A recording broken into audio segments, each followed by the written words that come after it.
Nairita ang ilang pasahero sa Araneta Center Bus Terminal matapos sitahin ng Land Transportation Office ang kanilang sinasakyang bus dahil sa kawalan ng special permit. Sinuri rin ng ahensya ang kakayahan ng ilang bus na bumiyahe para masiguro ang kaligtasan ng mga pasahero. May ulat on the spot si Julius Segovia. Julius? Rafi, sa Araneta Center Bus Terminal sa Quezon City, unang rumonda ang mga kinatawan ng Law Enforcement Division ng LTO. Ininspeksyon nila ang mga bus na babiyahe pa probinsya ngayong Semana Santa. Sinilip na ang mga certificate of registration ng mga bus, pati na special permit na inisyu ng LTFRB. Isang unit ng Balista Express na biyaheng Leyte ang nadiskubring walang special permit. Alas 8 ng umaga dapat ang alis nito pero naantala na ng husto ang mga pasahero.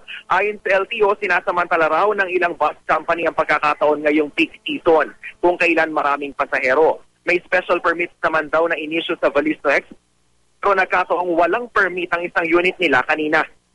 Pang Metro Manila lang daw ang biyahe nito at hindi pang probinsya. Dahil naantala ang biyahe, nairita tuloy ang mga pasahero. Marami kasi sa kanila, Rafi, ay kagabi pa raw naghihintay sa bus terminal.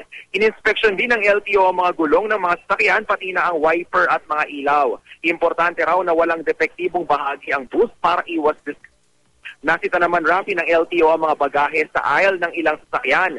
Di raw dapat pinupuno ng mga bagahe ang daanan ng mga pasahero. Mahigpit din ang bili ng LTO na bawal ang overloading. Ang driver naman dapat may kahalinhinan, lalo na kung mahabang biyahe ang bubunuin. Hindi lang daw dapat sasakyan ang nasa kondisyon, higit lalo na ang tsuper na may hawak ng manibela. Matapos sa Quezon City, Rafi, dito naman sa mga bus terminal sa Pasay, nag-iikot ngayon ng LTO. Yan muna ang pinakasariwang balita mula pa rin dito sa Pasay. Balik sa iyo, Rafi. Maraming salamat, Julius Segovia.